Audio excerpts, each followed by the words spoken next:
All right, welcome back. This is the week you missed with Todd and Jer and Todd. It is March 11th, 311. Is that a special number? Sounds like it. I don't know. We got Ghost of Kiev, Putin Go Fuck Yourself t-shirts, trying to donate to Ukrainian refugees. And we got an exciting day of conversations for you. I know what I want to talk about. It's Russian related, which I feel like everything is going to be Russian related for a little bit. But Brittney Griner. The WNBA Yeah, person. WNBA. I'm sorry to laugh. I feel horribly for Brittney Griner. That's a definitely horrible situation. I have quite a few thoughts for this in general. One, my main thought, and I feel like this is where I'm probably starting here because it's probably what most people disagree with me the most or don't really see eye to eye with me. I don't understand why everyone just wants more money and more money and more money with no regard for morals or what you're doing or how you're getting it or anything like that. So a lot of people have been saying like, hey, why was Brittney Griner in Russia? That just doesn't make sense. And Yeah. then a lot of other people and like some articles are even using words like she had to be in Russia, where you're like, no, like she didn't have to be in Russia. And basically the excuse was, and I do see like some of the reasoning was the WNBA has a collective bargaining agreement with all of their players, which I don't even really understand what collective bargaining really means. MLB just had a collective bargaining agreement that didn't really go well. Seems like it's a way to kind of like take advantage of a lot of the players, more or less. So Hold on, sorry. I need to jump in. It's actually the exact opposite. no, Collective agreement is it's what you have when you have a union. yeah, but it ends up hurting the players more. I need to read more into it of how it really works. I guess collective bargaining, yeah, is supposed to help the players unite and bargain, but what ends up happening is the owners have too much power and really just make all of the rules. So and again, I'm not like super knowledgeable about this, but basically for the WNBA, they have capped salaries at $200,000 or $250,000 a year or something, somewhere around that. Which like I don't really understand how you can cap a salary. If someone wants to pay Brittney Griner $500,000 or $1 million a year, why can't they if they have the money? That just like that's the part I mean where it hurts the players. It gives them rights in other senses, but I feel like that hurts. But basically, she only makes $250,000 a year in America. When she goes to Russia to play, she makes like $500,000 a year. So a lot of people were like, oh, she has to go to Russia because she makes so much more money there. Here's my thing. $250,000 to play a sport or any job is still an amazing amount of money and completely good to live a great life. So like, yeah, maybe you make more in Russia, but why do you have to make more money when you're making plenty? And it's like, hey, I could make more. And I'm sorry to like be so dramatic with my exaggerate with my comparisons, but I feel like that's what makes the point. Hey, I could make $1 million for the Nazis. Am I gonna do it? No. At a certain point, like it doesn't matter how much money you make. You should just do something that's comfortable, that you believe in, that is morally right. So yeah, she's making more money in Russia, but I would have never gone there to begin with how much we hear about Russia and the government and all of that. So that was just weird to me. Then to break a law in Russia is a little weird to me. My empathy, I have empathy for her, and I'm guessing like maybe she's carried a cart so many times. I kind of do it. I forget that they're illegal sometimes or that they're not allowed. Sometimes like I'll admit it, I've smoked in class before students come in, because just by habit, I reach in my pocket, I take it out, and it's like it's just muscle memory, and I just take a hit, and you don't even really realize what you're doing. So maybe she took it on the like plane without really realizing it, but like, what's going on? So I agree. It's interesting. So I agree sort of with the point about like, if you get into bed with shady governments or you have to go shady places to make more money, like you need to be aware of the consequences. And I think, look, I mean, $250,000 it's a good amount of money, but any amount of money can be a low-paying salary depending on what lifestyle you live, which is a free choice. And I don't know her sort of familial obligations or anything, but it is, she was able to make a lot of money over in Russia, I guess. And I think that, I think it is possible that she actually did what she was accused of, or that had this, half almost empty THC cartridge or whatever on her. I also do think, though, that in the point that you didn't bring up that I think is very relevant is that, look, we know that the Russian government is not on the up and up, that they're sort of corrupt, and that, frankly, they're looking at ways to sort of, get one over on America. So I do think that, and this is why I think they were warning Americans to get the hell out of Russia, because with all these tensions escalating, and look, we are dumping weapons into Ukraine, which to me, like, that's the other thing I'm sort of confused about. It's like, if I give someone a gun and then that person shoots you, me and the person who shoots you are going to get arrested. So I don't understand how a country, like, how is it not considered an act of war with all these countries arming Ukraine? And like, I'm not saying we shouldn't be doing it. Like, good, let's do it. But it seems like we're playing with fire here, because like at some point Putin's going to be like, you know what? All these weapons that are killing our soldiers all came from Poland and Sweden and UK and America. So you know what? Yeah, we're going to start fighting back, or we're going to do a cyber attack, or we're going to do this, that, and the other. Like, we are. I don't get it, but so I do think that, Russia is probably, because there's a couple other Americans. There's like one Marine that got in like a drunken fight in Moscow, and he's been held for a while. And there's two big Marines, I think, cases in Brittney.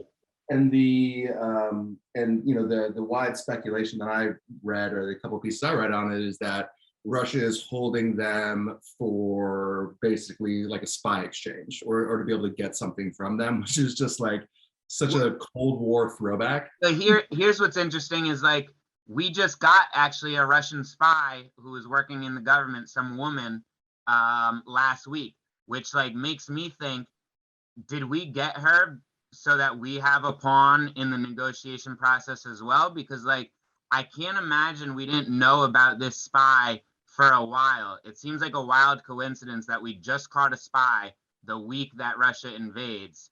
I don't know. It seems like, to me, I wouldn't be surprised if we knew about her and we were monitoring her, making sure she wasn't doing anything like too bad, but we were just waiting for the time to kind of capture her.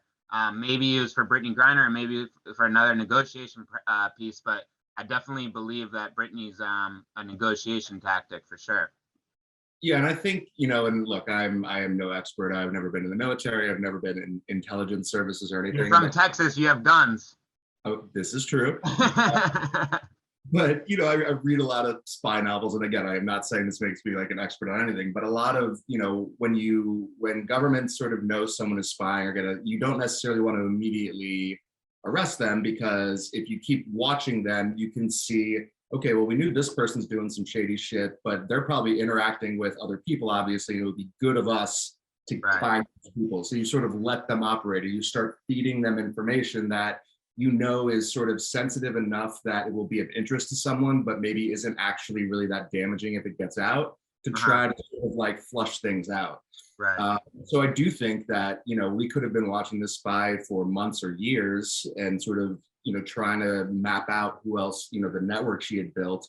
And then, you make a decision to pounce on someone at some point. But I think that, I think it's the same, back to the Brittney thing though, and with, the choices she made. It's like, look, if you go to shady countries, like, you're gonna, like, when I went to Dubai, people told me, and I was only there for a day and a half, people are like, you cannot get drunk and be out in public. They're like, if you want to get a little buzzed, post up in like your hotel and do what you want, because they're going to be fine in your hotels. But if you're walking around the street and you're like stumbling, or if you're obviously drunk, it's like, you will be arrested and it will be a bad time for you. Yeah. So I didn't freak out. Yeah, exactly. Well, here's another question, I guess, is like, we'll identify you as like a Texan who loves guns. Well, that might not be it, but you're a Texan who loves guns. Would you go to a country, let's say the country's called Bahamas, whatever, if Bahamas was known to hate Texans and hate people with guns? No. You wouldn't, right? Russia is pretty known to hate gay people. They have a whole campaign of Yeah. getting rid of gay people. So like that is another question of like, why is Brittney Griner? That's kind of the angle I'm seeing this is like, why are so many people so willing to just get money from places that are immoral and don't like them? And like, I guess like I feel badly for Brittney. I wish this never happened, but I want people to kind of like open up their eyes and be like, hey, I should start making decisions for what I actually believe in or what is right instead of just money, because money only goes so far and it's not the whole world. Like there's a lot more stuff important like freedom and being with your family than just having more money. Yeah, no, and I think that the LGBTQ angle is sort of interesting here because Russia being against gay folks in general has been well documented for years now, very long time. So it's sort of, I don't know, that angle is sort of interesting. It's like that's really sort of like compromising what I would view as probably a very core belief. Obviously, I mean, she has a wife, right? Like Yeah. yeah, like She's like very out there gay and a big proponent for like LGBT rights. So it's like it's not like she's quiet about it. yeah. I mean, it absolutely sucks, but like when you really like zoom out and look at it, it's like this isn't necessarily surprising that this happened. Like it's unfortunate, it sucks, Yeah, but I it's guess really surprising. here's my last question, and then we'll see what you got to talk about. But how long do you think this is going to go on? Do you think Brittany's going to spend 10 years in jail? Do you think she'll be out within a couple months through negotiation um, and whatnot? Or do you think this is going to be pretty, she's going to be treated just like anyone else? I don't think there is a chance she gets out anytime soon. And I would sort of base that on the thought that, Putin obviously is pissed off at America and at NATO and all these people for essentially being involved in the Ukrainian war without being involved. And I think he's going to find whatever ways possible to sort of strike back at these sort of proxy war players that are supporting Ukraine but aren't actually in the battlefield.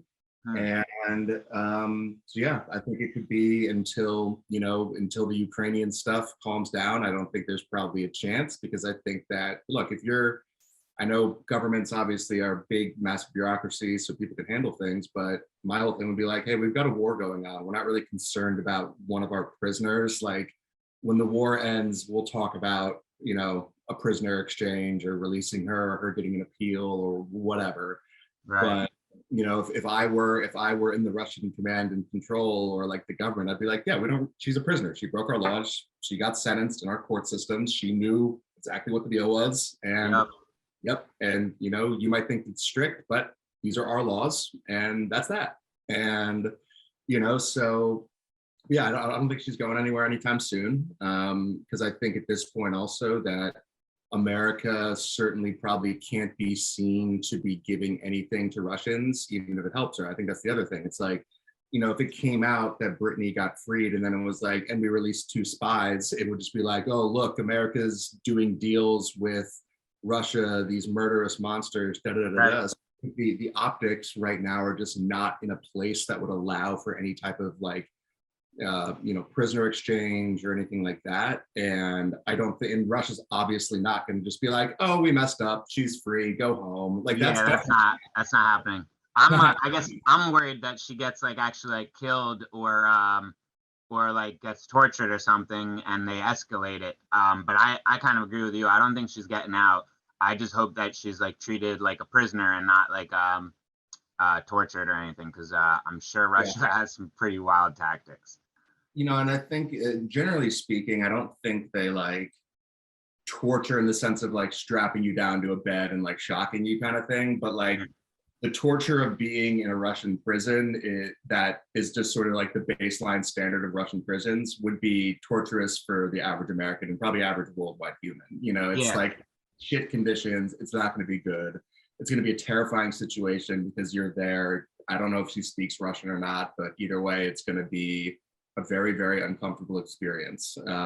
With no contact. She hasn't been able to talk to anyone except her Russian lawyer, and her Russian lawyer is who like relays everything. So who knows if even the Russian lawyer is saying what's actually happening. Like, it's hard to believe. Well, and I would also, I haven't dug into this case super deeply, but it would be super interesting to see, like, who is this Russian lawyer? Because odds are the Russian lawyers probably could very well be more loyal to the Russian government than to her.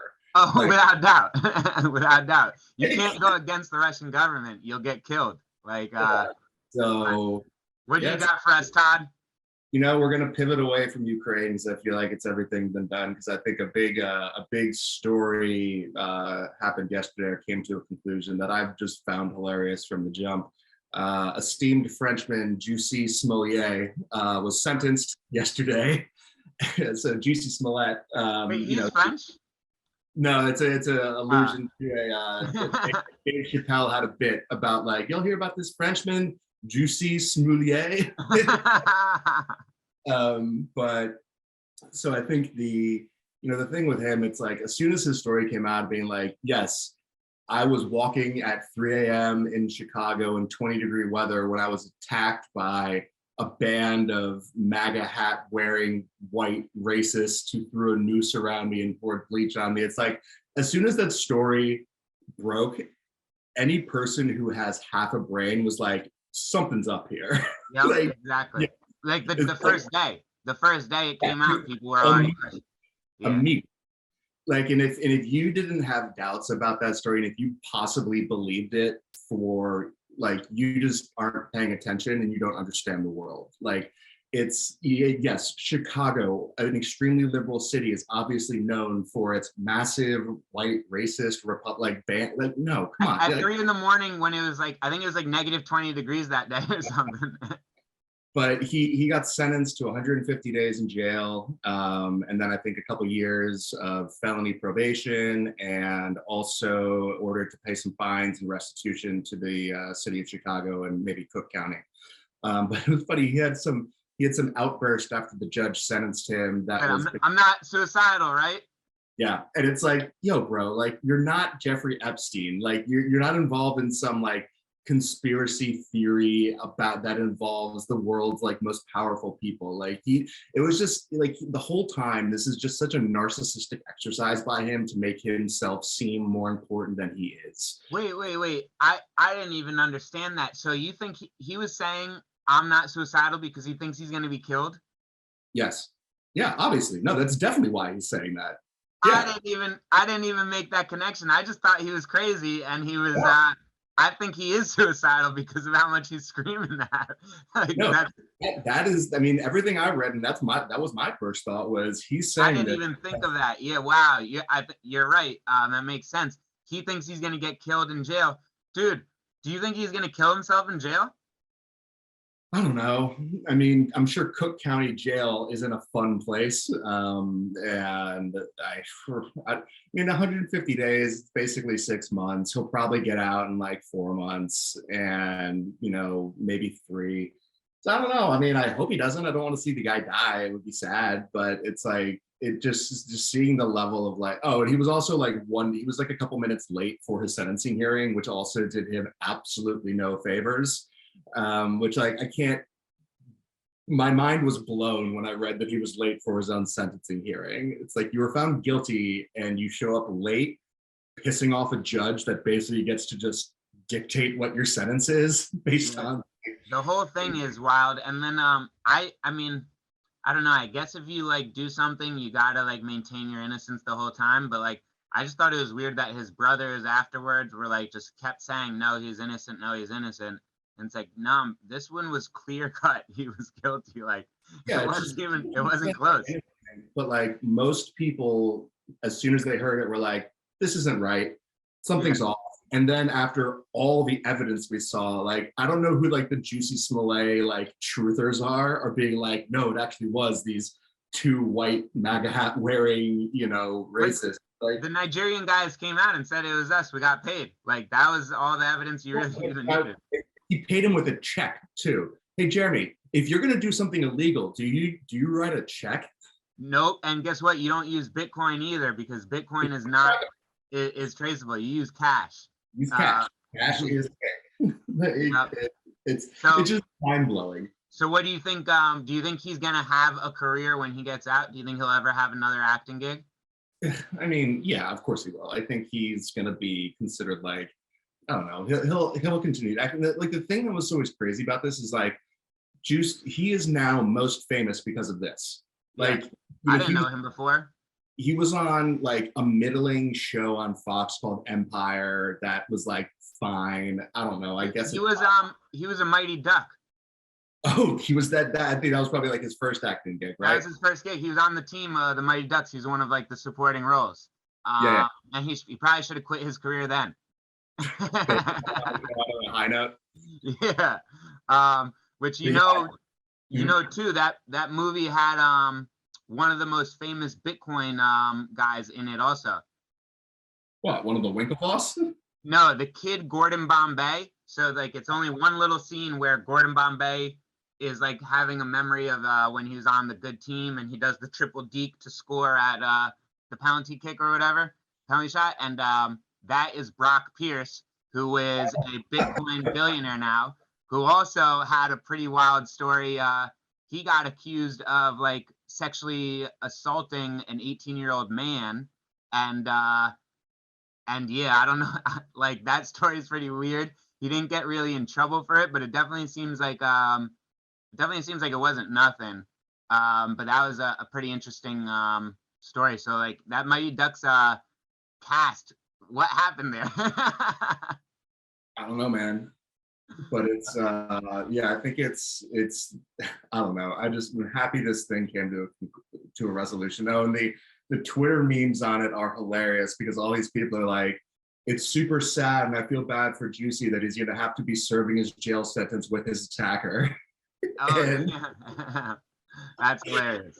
yeah, and so it's yeah, I mean, look, you play stupid games, win stupid prizes. Like I don't it's the whole thing was just ridiculous. And I'm glad it worked out in a way that, he's actually going to face some punishment for this. He's going to pay back the people of Chicago for all the money that was wasted and time that was wasted. And it's just especially disheartening. Like, it's not like Chicago is a peaceful town where the cops don't have actual problems to worry about. Like, Right. it was so much worse because they took so many man hours to run this down, to try to find these people, to find his attackers, and then for it to basically be like, oh, this was all a hoax. Yep. Like, how many man hours were wasted that could have been, put to use finding actual murderers and, actually helping solve some of the real crime that is taking place on a daily basis in Chicago. So it's gross. I'm glad he got sentenced to something. I don't want him to die. I think he's a crazy, insane narcissist. And I don't know. It was a wild story start to finish. And I'm pleased with the resolution. I definitely agree. And I'm actually gonna include one little last tidbit because it's kind of related and we'll end with it. But I feel like it definitely does a disservice to the police force and like serving justice, because how is a cop gonna be motivated when like this is like the type of stuff that happens? Which also, what else happened in Philadelphia last week? I don't know if you heard. It actually isn't like too big news yet, which is a little surprising. But a 12-year-old boy was shooting or was doing something not good in South Philly with a 17-year-old boy, and then the cops came and the cops started chasing them, and the 12-year-old boy shot at the police, and the police shot back because they're getting shot at, and they killed the 12-year-old boy. And then guess what happened? They got fired. Yeah. Which, like, I don't understand. If you broke the law, you should get arrested because you killed someone. Or if you did your job, you should have your job. But to get fired is like in the middle. And like, I guess what made me think of it is like, how are we supporting these cops and telling them we want them to protect us when this is how we treat them, and we like waste their time, or we like accuse or get them in trouble for doing something that like is pretty much their job. I don't know. It's just not good. But I guess last thing, my bad, is Biden with his address said we need to fund the police. And I think that was a good thing he said, because it's like, no, we definitely need to get back behind the blue because shit is out of control right now. Yeah, no, and I think the deal with police. So I actually was reading a Reddit thread about that case, and everyone, even people that were like not that are very anti-police, were like, something is super weird about this because like everything they're saying, it's a tragic situation, but like that's about as clean of a cut good shooting. Like if someone shoots at a cop and the cop shoots that person, I don't know what to tell you. Like it sucks, especially when it's a child who gets shot. But like, if you shoot at the cops, you're going to get shot back at. And Yeah. like, I think pretty much everyone knows that. Guess who And should be blamed? The mom and the dad or whoever's in charge of that kid. Why does this kid have a gun? Why is this kid out on the street at night? Why is this kid hanging out with 17-year-olds with guns? Guess what their excuse was when he shot at the cops? They thought yeah, it was a rival neighborhood gang or something. yeah. That's your excuse? You thought it was a gang? Like, that's not an excuse. You shouldn't be in gunfights. I mean, Like, it's certainly a reason. It's not like an excuse what happened. Like I don't. It's just it. The whole thing is just insane. And I think obviously, I think there needs to be some reforms on the police in terms of accountability. I don't like qualified immunity a lot and think that could be modified. But I do think police officers need to have more money invested in them in terms of additional training and ongoing support. Like I think as a cop, you should never not be in training. You should basically have continuous, if you work 40 hours a week as a cop, at least, 10% of that time per month should be spent on doing like physical exercise as part of your job, not off duty. Like right. you should be learning like judo or jujitsu or doing running or weightlifting. Like, cause you see these cops that they have to be fit to get hired, but then the stereotype kicks in of the fat, lazy cop. And then once they're no longer held to these standards, and because they're in, they become just blobs. And, I think the cops need more training. They need more support. They should all be basically probably assigned a therapist and be forced to do at least like, one therapy session a month, just standard, not if they shoot someone, just you are talking to a therapist at least once a month, and that is a requirement and it will be paid for. But yeah, I think it's hopefully in the next couple of years we start seeing some police reform and some advancements in terms of additional training and the standardization of body cams and systems to better hold cops accountable, because look, we all know that there are cops that get away with shit they shouldn't. Like that's like no one's gonna say that. Like anyone who says all cops are bastards or that all cops are good and heroes, they're both wrong. They're both very, very, very wrong. And so we got to find a way to weed out the bad apples, and we need to find a way to make it easier to hold people more accountable for their actions if they do something that is illegal or that is just like something that we shouldn't have police be doing. I don't know, but it's it's a complex question, but yeah. Completely agree. So then let's close out the episode for next week. What do you predict is going to be a wild event next week? I think the thing that is going to be interesting to watch is, look, because the entire Western civilization and media has basically aligned behind Ukraine and supporting Ukraine. The thing that no one is really liking to talk about, and I really don't see expressed, is that Russia is steadily making gains. Yes, they're having a lot of losses, but I don't think Russia cares. And so I think when the Ukraine ends up sort of losing this conflict one way or the other, because I don't think there's a way that they can really win, people are going to be shocked, because they're going to be like, but I thought the Ukrainians were fighting back and the Russians were doing such bad tactics. And it's like, well, yeah, they had shitty tactics, but they were just throwing men into a meat grinder. Like they were just, and I think, a lot of people are sort of projecting American military values onto the Russian military. And it's like, you're under some sort of weird assumption that Vladimir Putin cares when one of his soldiers dies. Yeah. He doesn't. He does not care.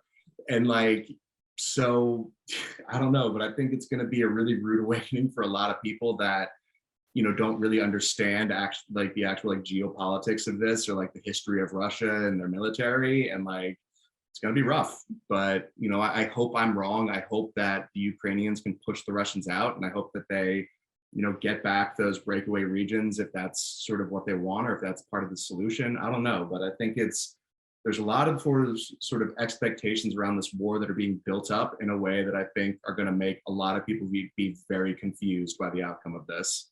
Yeah, I think related but a different angle. I think the price of gas and the price of food, because like the price of nickel has gone up insane. They actually stopped trading on nickel for the next few days to try and like situate that or sort it out. The price of wheat, the price of corn, and the price of gas are all skyrocketing. And those skyrocketed this week. We're going to see the ripple effects of those skyrocketing prices in like a month or so. And when the price of food just keeps on rising and rising, I think that's when America is going to realize that this problem is affecting us a bit more than we thought. And I don't know. I kind of think we're like one little a George Floyd event or something in America happening from America becoming our own like war zone again. I don't know, but it doesn't seem too good right now. I'm good though. I'm happy. I love talking to you, Todd. It's always fun and enjoyable. I still need to visit North Carolina to get ready for and do some like tactical training with all of your guns for whatever. I need to do my 10% of work a month also. But wait, hold on, before we end, let's sort of make a fun prediction, because obviously gas prices are going bananas. What do you think we see the national average top out at? Dude, I wouldn't be surprised if we hit $10. I think that's the number that, and it's interesting because like people, we always have these like psychological obsessions with numbers, and like, so I think that everyone's throwing 10. I'm gonna go 11. I'm gonna one up you. I heard someone this morning say 11 actually. Yeah, dude, I agree. And then I saw a video of a truck driver filling up his tank of gas, and it was like $1,400. And like that's when it really hits you, like, oh, this is definitely gonna affect everything. Like how are they gonna eat those costs? They can't. They have to. I went shopping. I went to BJ's yesterday, and I think I love BJ's. I bought. You're a child. I bought about a big, no joke, about probably 20 pounds of meat that I'm sort of breaking up and freezing, because we have a mutual friend who works in the food industry, and she's like, "Oh yeah, meat prices are about to skyrocket." Yeah. So I'm like, "Alrighty." So I saw someone buy they bought a whole cow, and they said like that's actually the best way to get meat, because if you butcher it yourself, you can get like a lot. You can get a meat for the whole year. You just have to know how to kind of do it, but not a bad idea. Yep. But stock up if you can, because things are going up. Todd, just make sure you get some kosher meat for me when I come visit. But awesome time. Thank you as always, everyone. Fuck Putin. Fuck Putin. Buy a shirt. I'll post a link for the store. All proceeds going to Ukrainian refugees. Love you guys as always. Love you, Todd. Peace.